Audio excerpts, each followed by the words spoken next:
Welcome to PhD with Women on It, Hack the Future. My name is Beata Young and today's PhD, Positivity Hack Delivered, will be by our guest, Tracy Brower. Topic, Creating Happiness, Key Shifts for Great Leadership. Episode 57 of PhD starts here. Let me remind you, this is a grassroots community that focuses on women on IT.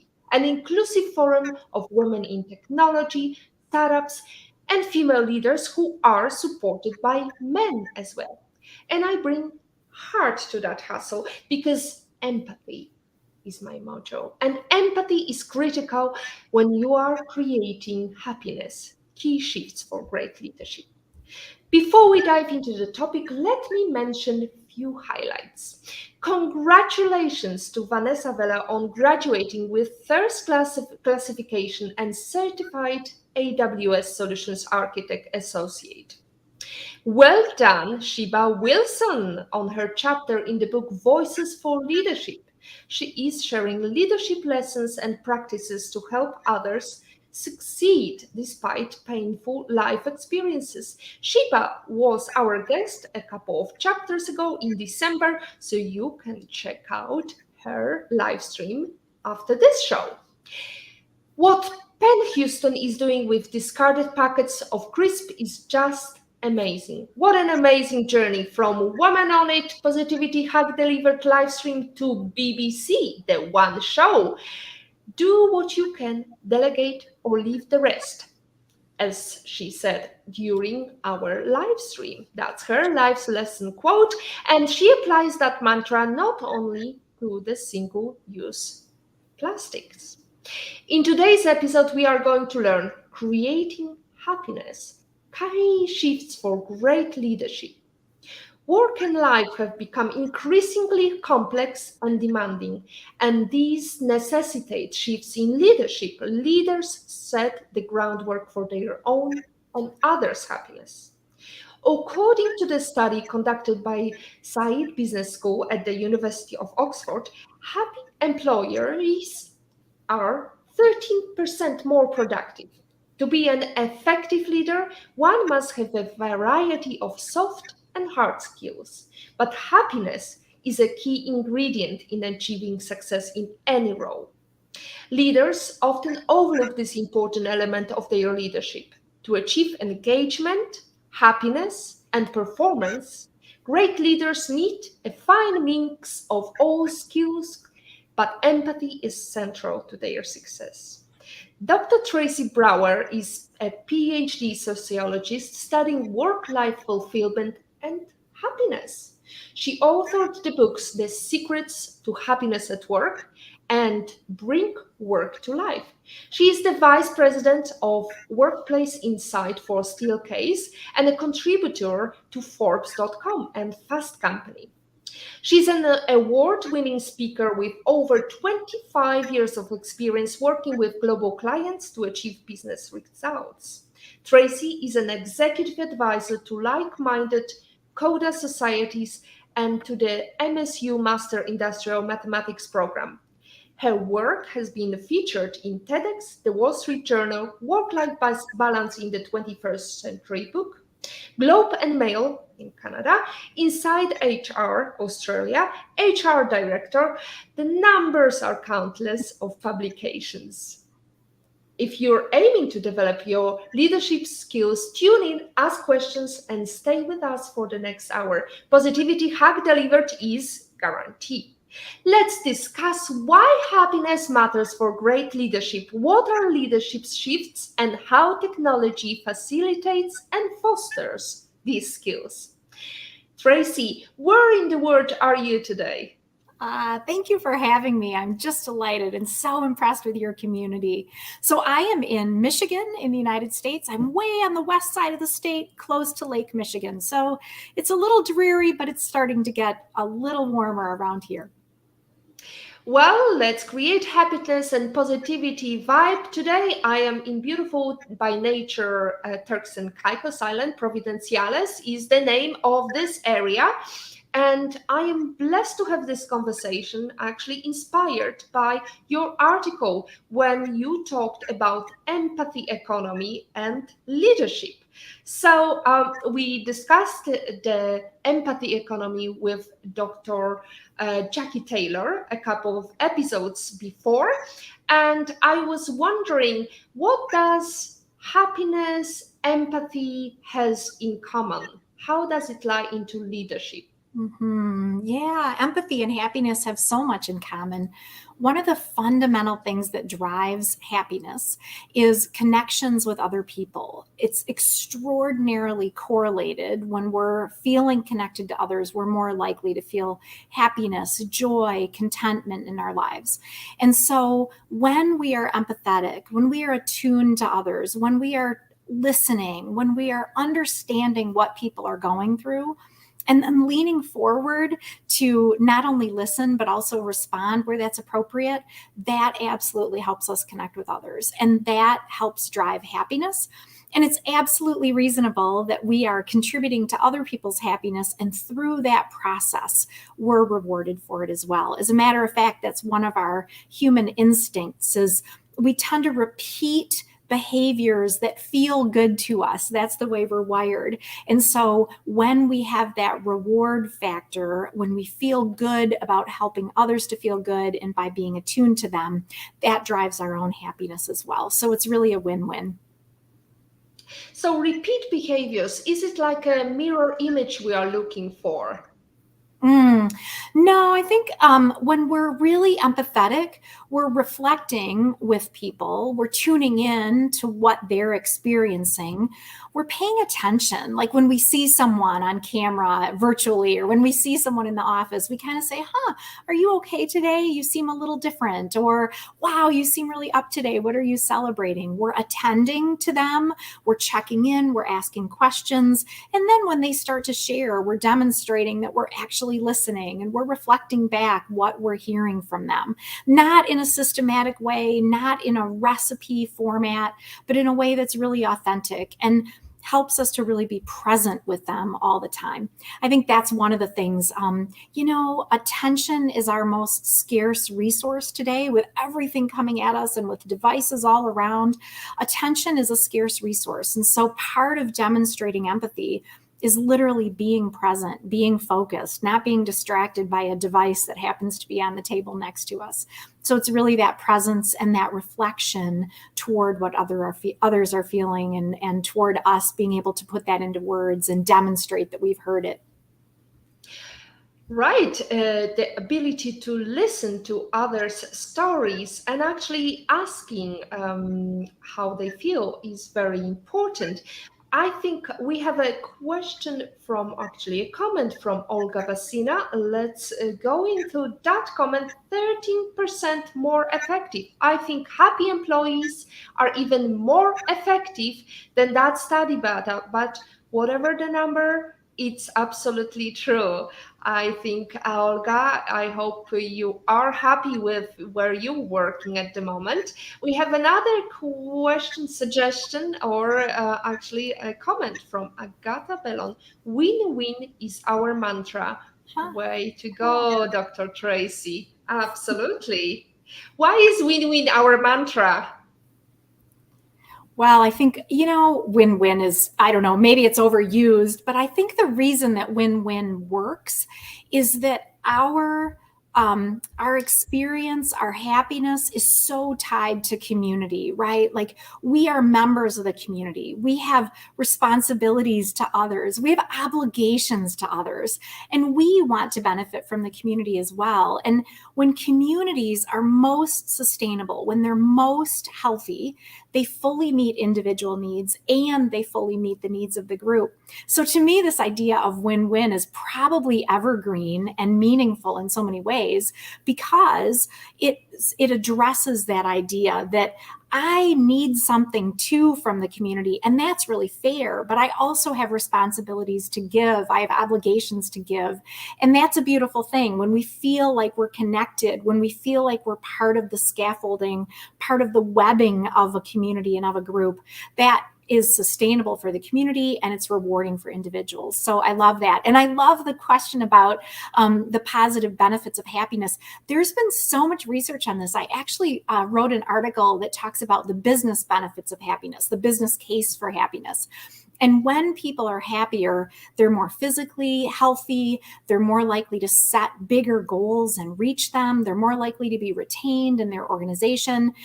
They're more likely at a country level, when countries' citizens are happier, they're more likely to have greater GDP as a country, better physical health overall for its citizens, and better educational attainment. So there are all of these positive effects of happiness that starts us in a virtuous loop as well. Easier said than done, Dr. Tracy, because I think it's very easy to say, well, we need to create happiness, but how to start that virus of happiness in your work environment? Yeah, start the virus of happiness. That's emotional contagion, right? That's literally the sociological term, is emotional contagion. And it's so appropriate, right? I don't know if we can use the word contagion or virus anymore in the same way ever again. But emotional contagion is when we bring our best energy, when we are working in cultures where we feel like we can bring our best, and that tends to energize others around us as well. So interesting about happiness, we have this myth of happiness which there's a constancy myth. If we're doing it right, we're always happy. But the reality is that happiness ebbs and flows, and that's okay. We can have an overall sense of joy and contentment, even if we have a bad day now and then or a season of life that's difficult. And the choices that we make contribute so much to our happiness. We're empowered to create the conditions for happiness.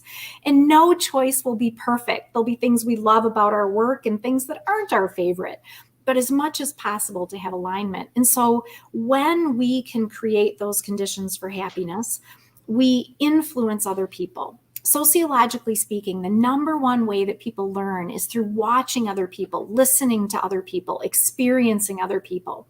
So how we show up is a very big deal. We all have more influence than we even realize. And so this idea of a positive virus of happiness, or this idea of emotional contagion, are really important because they're important for us and they're important for the influence that we have on others and how we show up. Emotional contagion. I love that. I never heard of, but definitely this is the good virus we can spread. So, but there are some, I would say, unique substances, how we are born, the culture we are born in. So, for example, if you look at the Japanese culture, it's very serious. The Nordic culture is very serious. How do you break through that concept of I have to be serious to be taken seriously? That's $1 million question, isn't it? I do think that happiness looks different on different people. We all need to be authentic, right? Like none of us are happy every single day of the week. And the way that I demonstrate positivity, maybe in a much more quiet, much less effusive way than you do, or he does, or she does, or they do. And so I think we need to be really embracing of all of the ways that we can demonstrate our best self. And I think this question that you're asking is, how are we strong and demonstrating power as women, strength and confidence as people, no matter who we are? I think a lot of that has to do with authenticity, right? Like we can be absolutely confident about where we feel strength. There's a wonderful quote that I like: "You playing small doesn't serve the world." Sometimes I think women get messages that they should be a little quieter, don't intimidate people, don't come on too strong. And I think that we need to understand that message is there, but then also be expressive about where we feel like we've got strength, demonstrate that professional courage. be sensitive to other people around us, so we're listening, so we're not being overbearing, so we're open to new ideas, but also feel good about demonstrating that strength. And be open to learning and be authentic, that none of us have this all figured out. We are all at some level trying to find our way out of the paper bag. So we all have something to teach. We all have something to learn. Beautiful. You playing small doesn't save the world.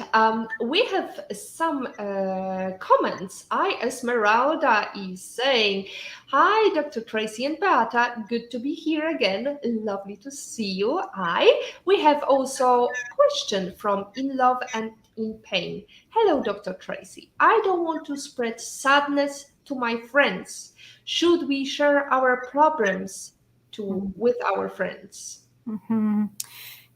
I think that we need small groups of people that we can trust. I really do. Like somebody asked me this actually in a keynote recently. They said, "Well, yeah, but if I share too many of my authentic moments, I might actually scare people." And I think we probably all face that. So I think there is this balance. Like, we want to be confident and appropriate and, demonstrate good self-management in lots of contexts. And then I think we need those few people that we can just really go to and say, "Oh my gosh, I'm really struggling." I always like to say that the best friends are the ones with whom we can be our worst and the ones with whom we can be our best.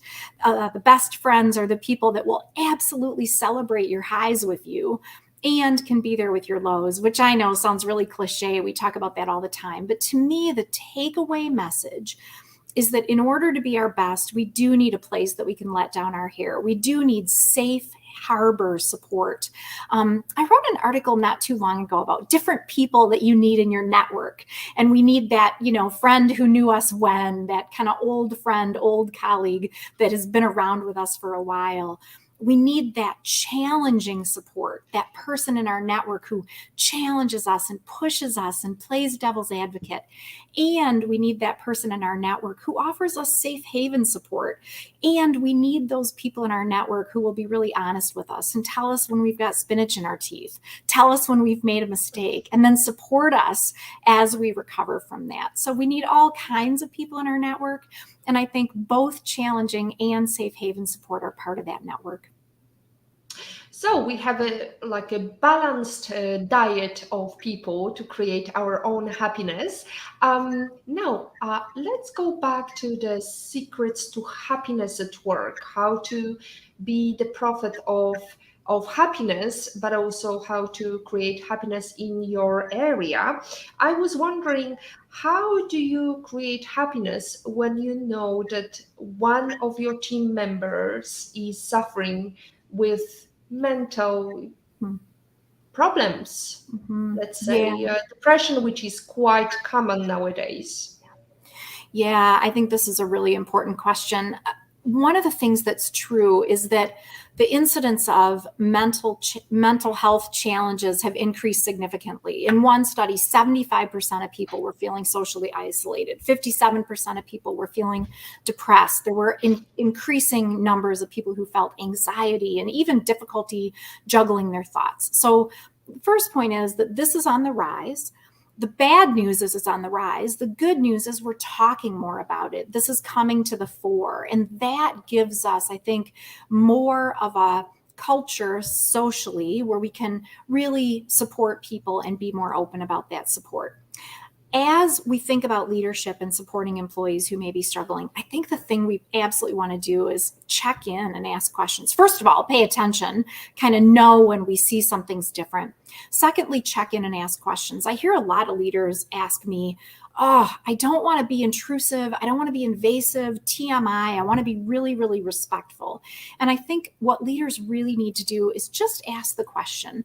And then they can take cues from the person. Do they want to talk about it? Do they not want to talk about it?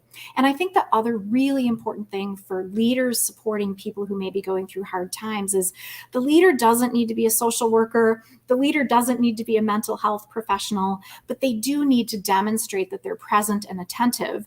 And they need to know the resources they can connect people with. So if there are HR resources, if there are EAP, employee assistance program resources, if there are resources associated with their organization or even within their community, I think those are the things that leaders need to be prepared for. So again, the human element of this is checking in, paying attention, and then being able to support people through resources and not put lots of pressure on ourselves that we need to be mental health professionals. But it's always a really good idea when we're demonstrating that connectedness, that empathy. Right. It's also quite difficult for majority of team members when you're working in the hybrid environment. How would you approach that challenge of not being able to speak face to face?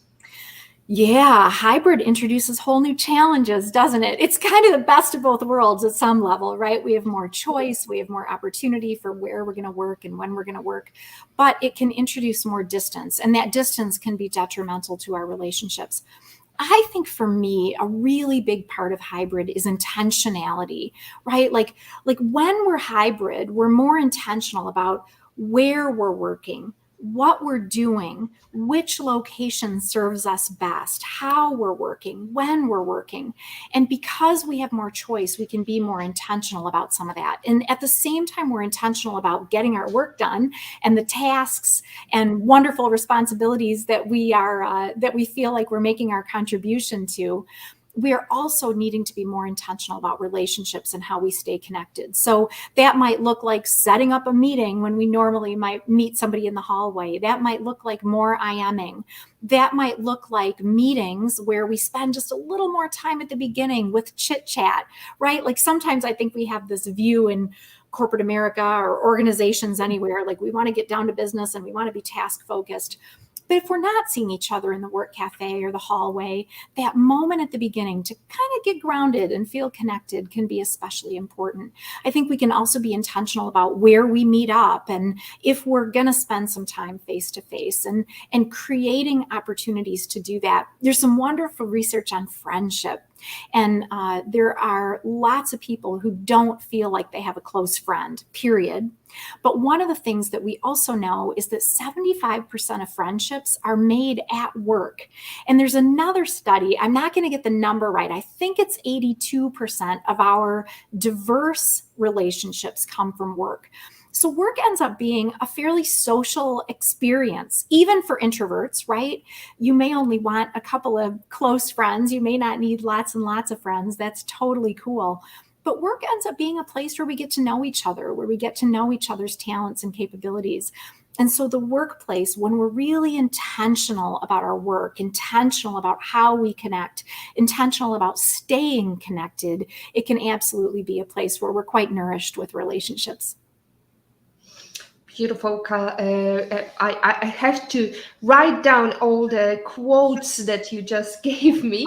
It's quite a labor-intense moment, I have to say. So, Tracy, I'm wondering, do you see, do you recognize what are today's leaders challenge have the most challenging work nowadays, or where they fail the most at the moment? Yeah, this is so tough. Like leaders are in such a critical moment right now. Like I always say, there's a leadership laser. That's always been true. This is, people tend to focus on leaders. They tend to really listen, like, oh, the leader used that word and not that word. What does that mean? Or the leader walked in and they had this look on their face that day. What does that mean, right? People tend to focus on leaders anyway. But in this moment of chaos and difficulty and all that we've been through, leaders have additional pressure because they're like the single source of truth a lot of times. Like people are saying, there's so much coming at me. What should I do? What does it mean? And so leaders end up with this responsibility to talk about what it means to help people understand, like, what does it mean for our organization? What does it mean for you? What does it mean for your job? What does it mean for our department? And leaders don't always know the answers to those. And I think leaders need to get comfortable sharing what they know, sharing what they're still working on figuring out, sharing more versus less.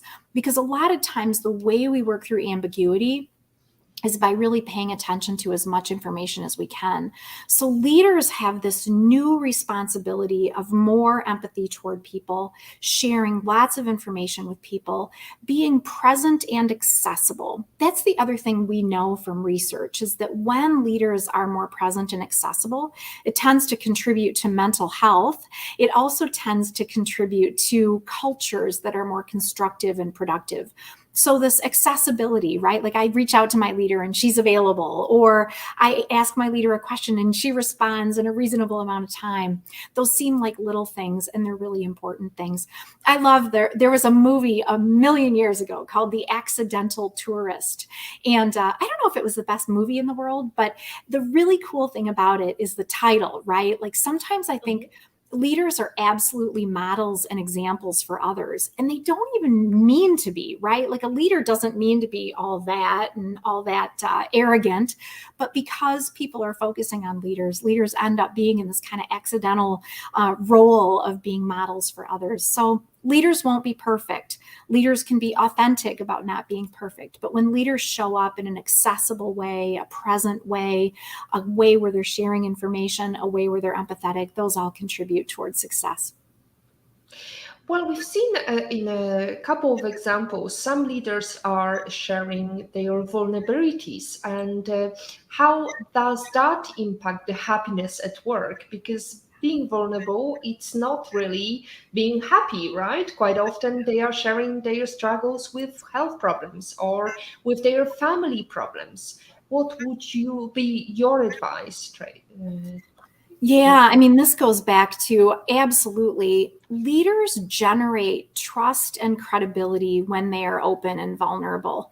And again, they're being selective about that. They're not kind of, open kimono all over the place. They're being smart and selective.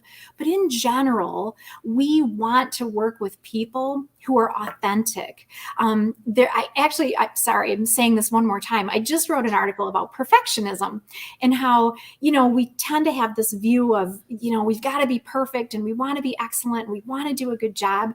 But perfectionism can actually distance you and separate you from other people, because people feel like, oh my gosh, I'll never measure up, or oh my gosh, I can't subscribe to that level of criticism, or oh my, that person isn't real anyway. So when we are vulnerable, it generates actually trust and credibility. When we ask questions, when we look for information from others, when we are clearly open to learning new things and open to diverse points of view, those are a very big deal for leaders. And so that vulnerability is also important because it tends to bond us with others. There's a really great study that says that if we show up at work and don't feel like we can be fully ourselves, that detracts from our own mental health. And leaders need to have the opportunity to have their best mental health too. And that means being able to show up and be real. One of the things I think the pandemic has done for us is it's given us a window into people's lives, right? We hear their dog barking, or their child comes and sits on their lap during a meeting, or we hear that they're going to take stew to an elderly neighbor after the meeting is done. That openness about our lives, I think, is really empowering, right? Like, when I can say, nope, I'm not available for that meeting because I'm going to be with our daughter in Chicago that weekend, that can also empower others to feel like their whole selves matter, their whole people matter. And we value people for the work that they're doing, but we also value them for the whole person that they're bringing to their responsibilities. So the leader should not be seeking perfectionism, because it's not possible to be perfect. But on the other hand, a leader is attracting people in the vicinity, and also whoever is in the team of that leader is reflecting their work. So let's say there is somebody who is not quite perfect in your vicinity. And what would be your advice? How would you react, Tracy, being a leader of somebody who's slightly behind everybody else? Yeah, it's a really, really great question, right? There's a great quote I like, that a culture is significantly determined by the worst behavior it will tolerate. And so what that says to me is that, you know how sometimes we'll have people around us and we'll be like, wow, that you'll hear this at an organization, right? Wow, that person is, really, really a nice person, but they can't quite get it done, but they're so nice and their behavior is not being dealt with, right? Or maybe there's somebody who's brilliant and they're a rainmaker and they're bringing in sales, but they're not the greatest person to work with. I think we need to really hold each other accountable, hold team members accountable for all of those elements of performance, our task performance, our relationship performance, our fit with the culture, our ability to stretch with others. And so when we see people that aren't measuring up, aren't performing in the way that they need to perform, I think we want to obviously give them that feedback, give them time to improve, ask questions in order to understand if there are things that are getting in their way, barriers that we can remove, and then finally really hold them accountable if it's not a great fit. Because if it's not a great fit and somebody isn't performing brilliantly, they usually know it and they usually can find something better somewhere else. I heard a CHRO say one time that she was talking about the interview process, and she was saying, there is absolutely the right job for you. It may not be with our company, but there is a right job for you. So the right answer, right, is helping people to be their best and fit, even if it's not in their current role. So helping them to grow, helping them to find other things where that's necessary. And I think there's a little debate about perfectionism too, right? Like we absolutely want to be excellent. We absolutely want certain things to be perfect. The next time I board an airplane, I want that pilot to do his or her job perfectly. And it's also reasonable for us to kind of push back on ourselves and say, gosh, what are the places where we absolutely need perfection? What are the places where we can absolutely be excellent and where we can invest our energy in the right kinds of things, where we're not overthinking, over processing, over obsessing? We want to find that right balance where we're doing awesome work and we're pushing ourselves to be better all the time, but we're not to the point that we're robbing ourselves of energy or robbing others around us of energy either.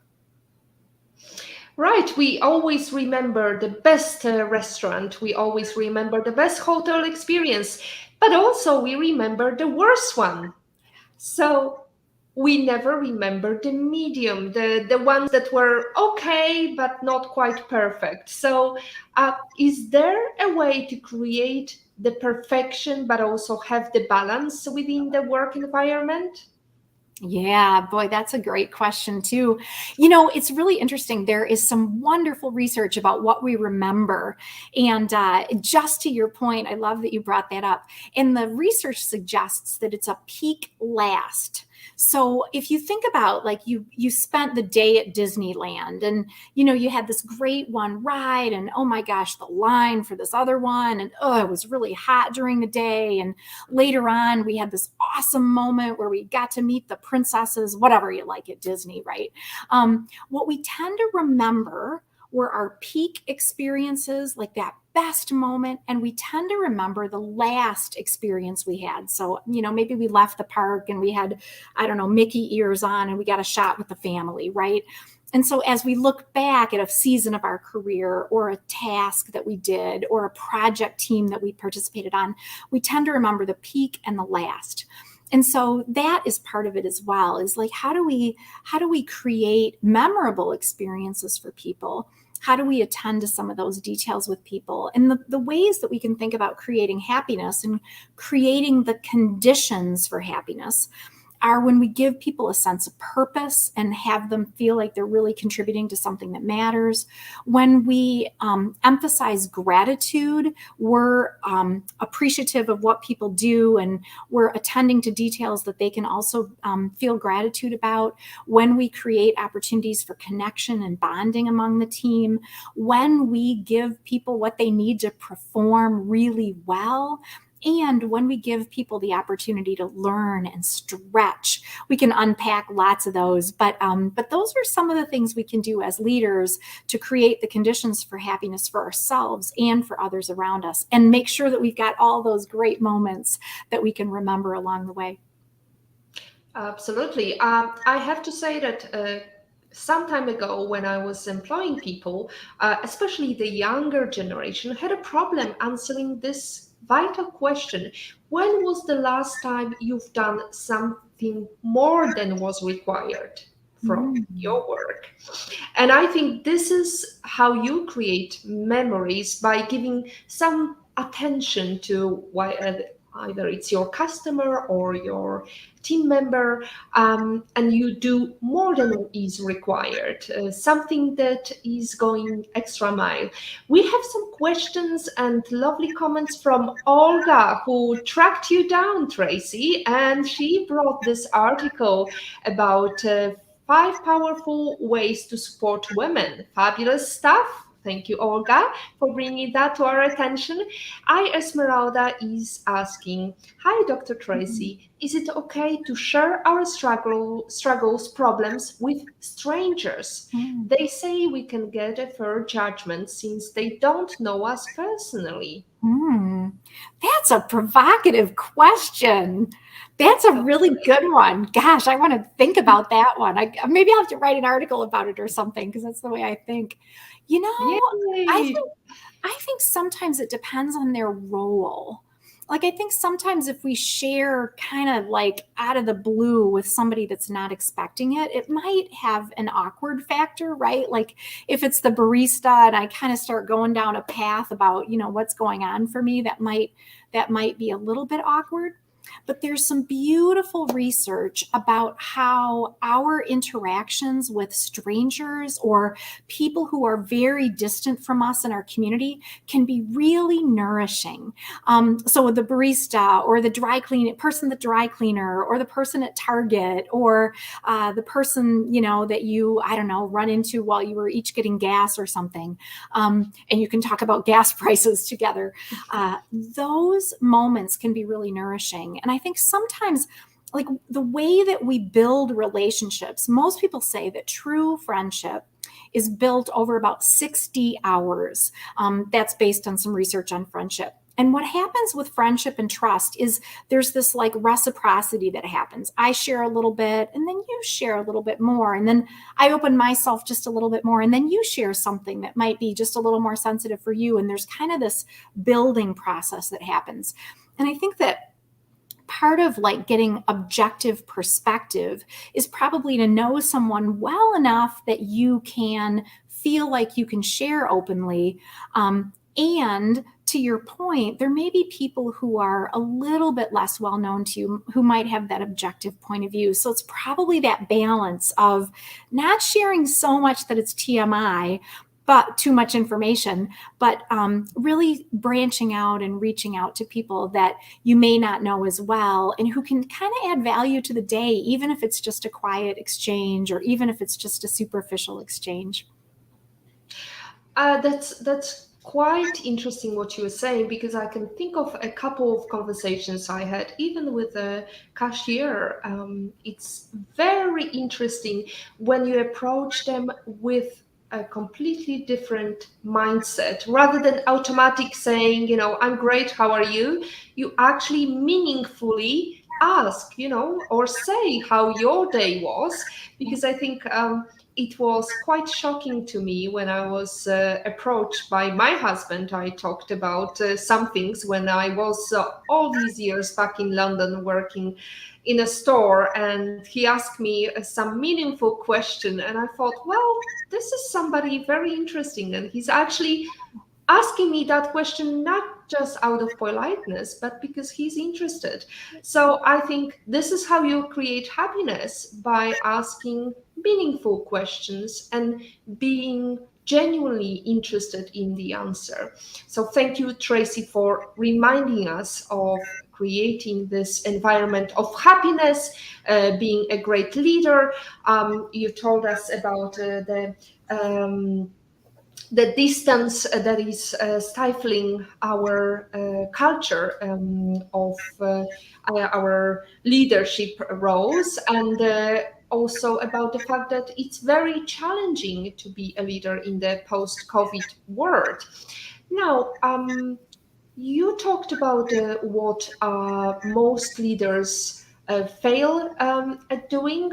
What do you think or if there is a difference between female leaders versus men leaders. And I'm not trying to create here a battle of sexes. Did you notice something, or you've got so much research? Maybe we can hear something interesting.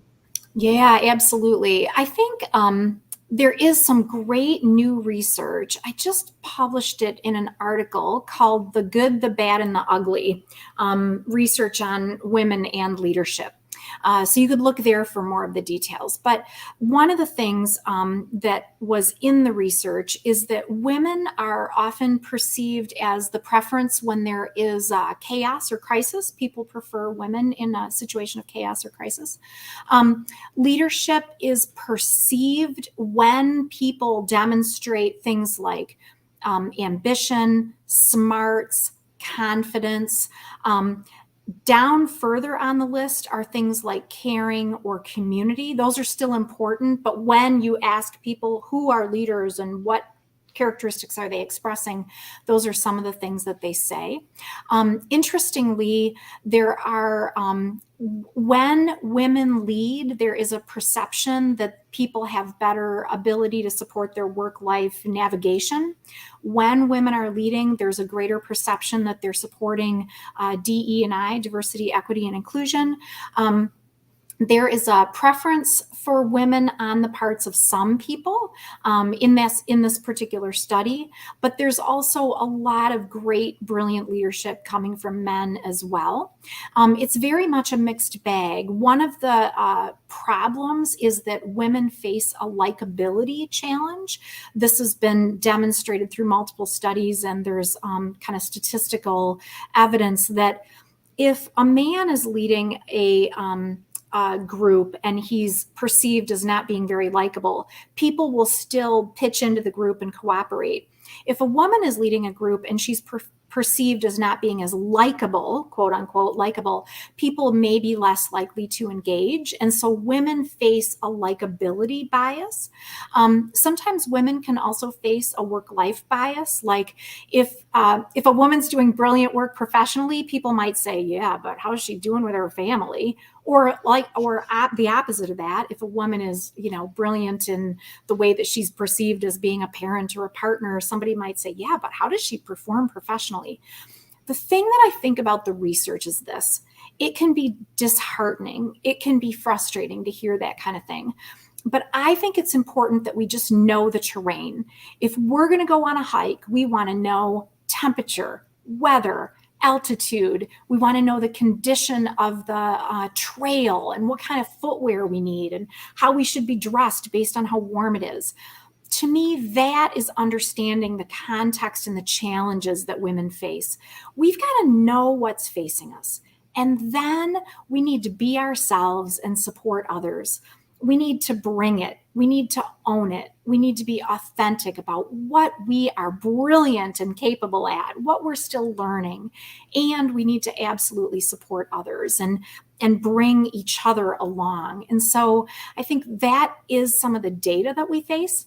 The other thing that is just my personal thought is that I really don't as much appreciate the studies that say, oh, people prefer women. Because I don't want you to prefer me because I'm a woman. I want you to prefer me because I've got all these other talents or capabilities or skills. I want you to prefer me for those, not because of my gender. So, and I guess the last thing I would just say on the gender question, all of the studies that I've seen compare women and men. They're not necessarily comparing women and all other genders. So the study, I just haven't seen those studies. Maybe they exist, but it's just worth saying that in general, the studies tend to look at gender in those ways.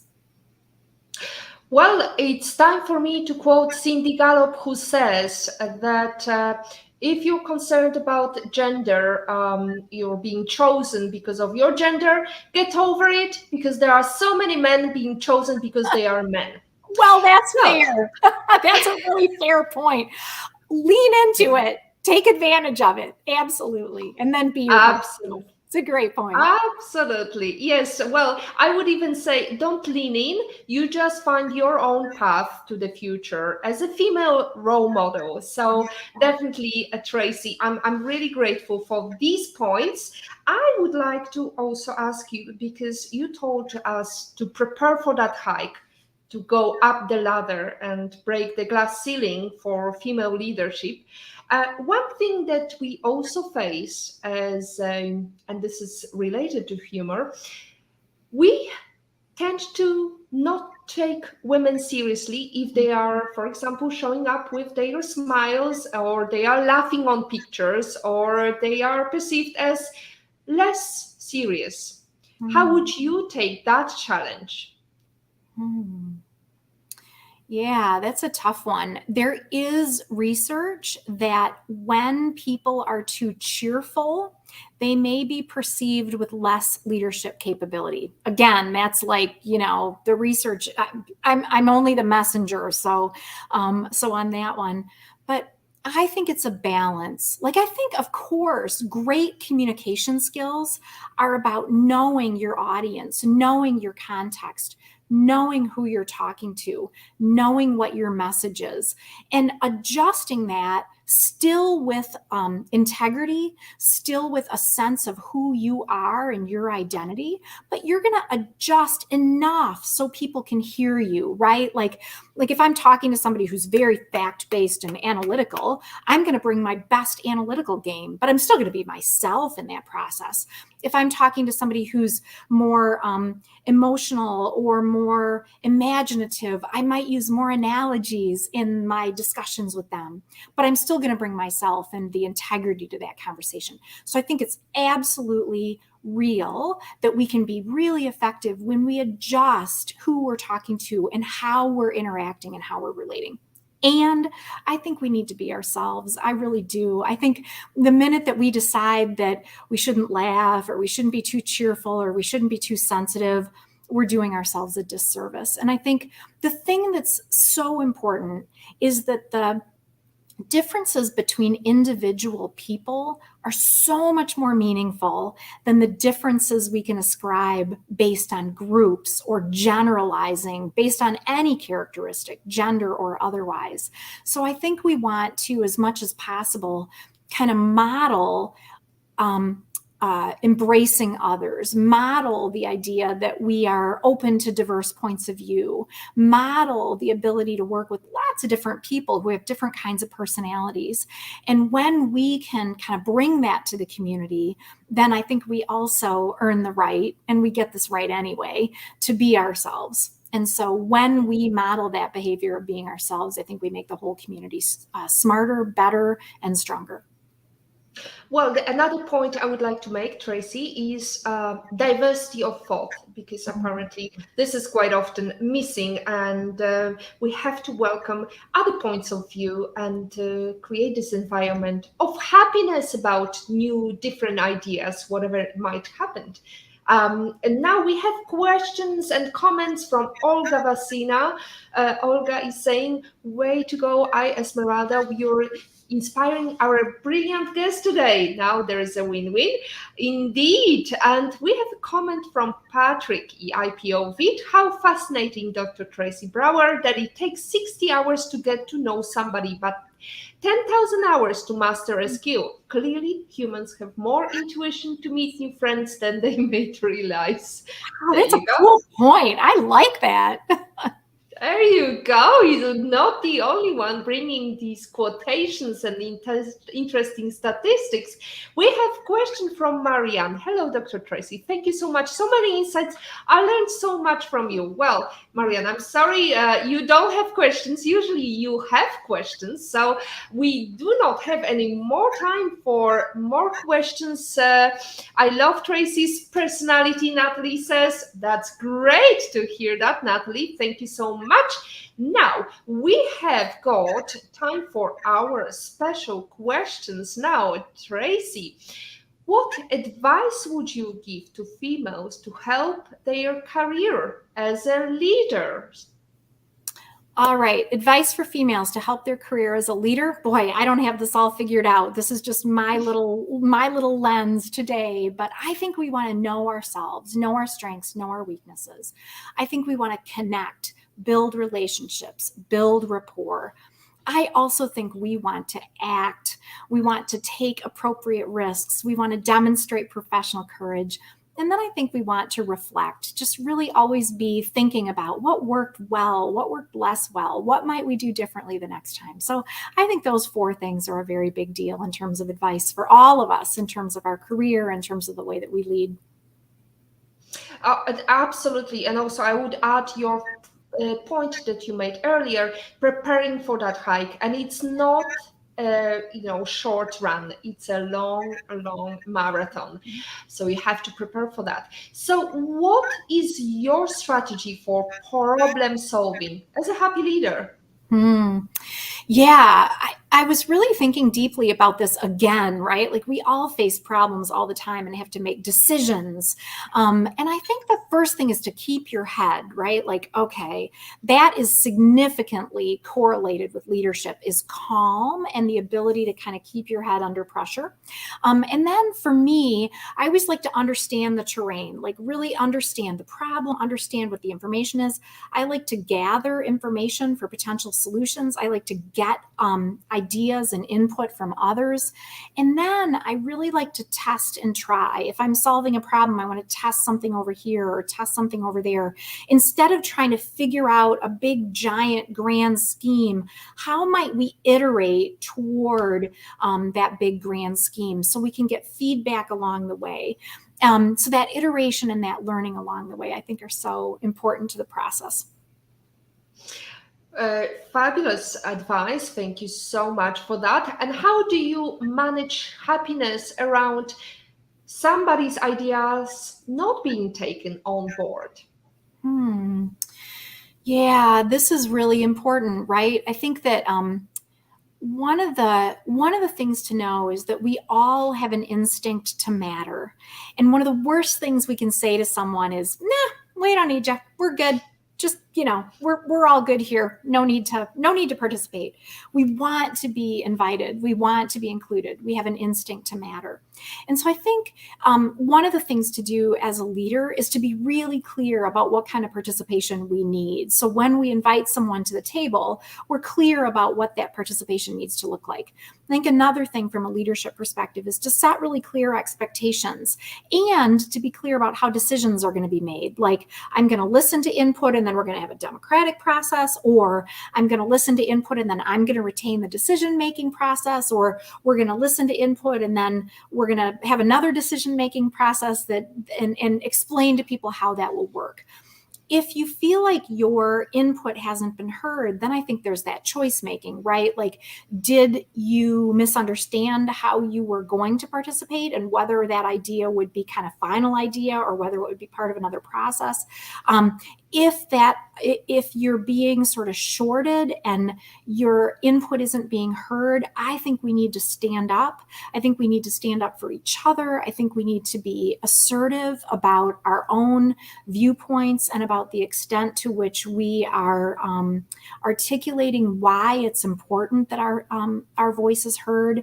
And so I think it's a balance of like, was my input not taken because it wasn't the way the process worked, which is fair, or was my input not taken because there was a level of inequity? And then we need to probably lean in and have that professional courage to speak up for ourselves, speak up for others.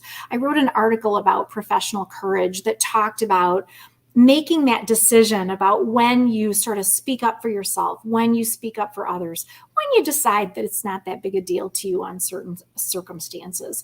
And that intentionality in that decision-making process about when we speak up and how we are assertive for ourselves is an important one as women and as leaders.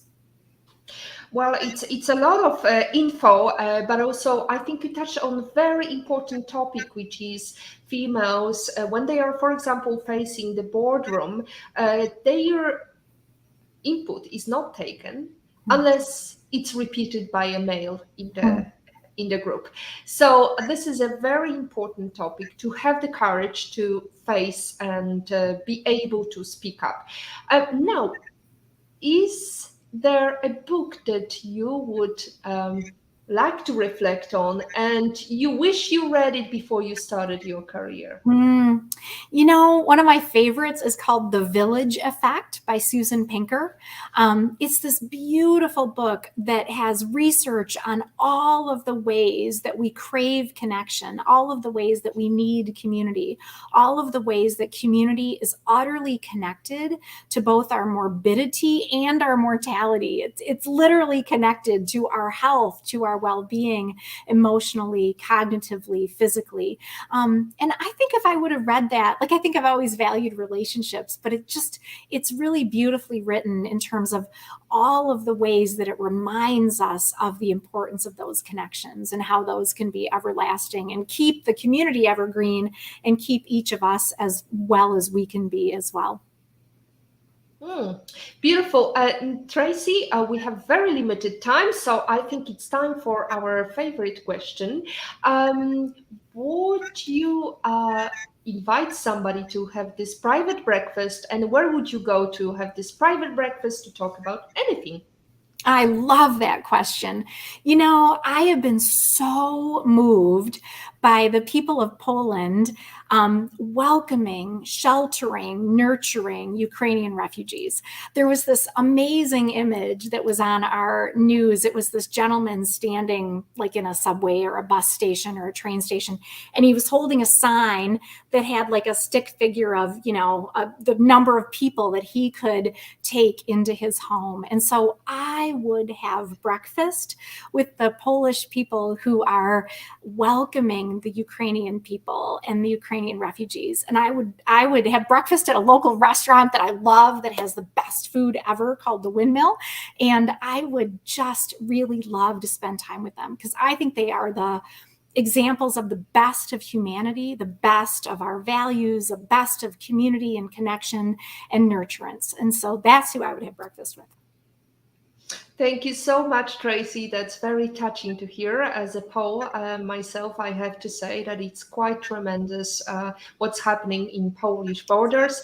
And also the fact that so far Poland managed to welcome to their homes without the shelters, special shelters. There is 40 million people living in Poland, 4 million Ukrainians already in Poland, sheltered by families without the government, much of government help. So I really appreciate that, Tracy. I agree. That would be a beautiful time.